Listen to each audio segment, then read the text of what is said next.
প্রথম অধিবেশন আহ্বানের 30 দিনের মধ্যেই সংবিধান সংস্কার পরিষদের অধিবেশন ডাকার কথা ছিল, তারা ডাকে নেয়।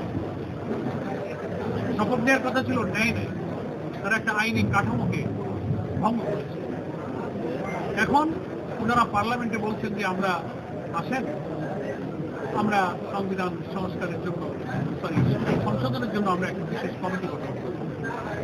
বিরোধী দল বলেছে যে না, আমরা সংবিধানের সংশোধন চাই না, আমরা সংস্কার চাই। তার জন্য যদি কোনো বিশেষ কমিটি করেন তাহলে সেখানে আমরা সদস্য জনগণটা বিবেচনা করব। ফলে জুলাই সনদের 84টি বিষয়ে গুরুত্বপূর্ণ সাংবিধানিক পরিবর্তন আছে 37টি। তার মধ্যে 12 থেকে 13টা পরিবর্তনকে তারা দ্বিমত পোষণ করছে, যেগুলো রাষ্ট্রের সংবিধান পরিবর্তনের সবচেয়ে মৌলিক বিষয়। ওই বাদ দিয়ে যদি জুলাই সনদ মানা হয়, সেটা ইম্যাটেরিয়াল, সেটা সংবিধান এবং রাষ্ট্র ফ্যাসিবাদ মুক্ত হবে।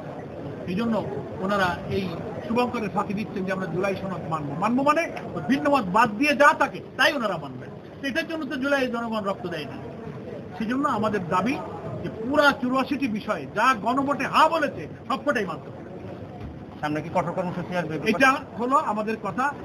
আর সংস্কার করতে হবে, সংশোধন নয়। কারণ বিএনপির 31 দফার প্রথম দফা হলো জুলাইয়ের গণমতের ভিত্তিতে এই রাষ্ট্রের সংবিধান সংস্কার কমিশন তারা বানাবে। এই জন্য গণভোটের রায় কার্যকর করা ছাড়া কোনো পথ নেই। আর এটা বাস্তবায়নের জন্য আমরা মনে করি রাজপথের আন্দোলনে আমাদের ছেলে না দিয়ে সংসদেই আলোচনা করে এটার সমাধান করা উচিত সরকারের, এবং সংস্কারের জন্য বিল আনা উচিত। সেটাই বিরোধী দলের ক্ষেত্রে প্রস্তাব দেওয়া উচিত। তাহলে সংঘাত ছাড়া সমাধান সম্ভব। তা যদি না হয়, সংসদের বিষয় যদি তারা রাজপথে ঠেলে দেয়, তাহলে আর কি করা যাবে? যে 70% লোক হা বলেছে, আমরা সেই 70% লোকের কাছে চলে যাবো। We have no alternative movement ছাড়া আমাদের কোনো বিকল্প। এই জন্য আমি বিএনপির কাছে জানাবো যে দেশকে অস্থিতিশীল না করে এখনো সময় আছে।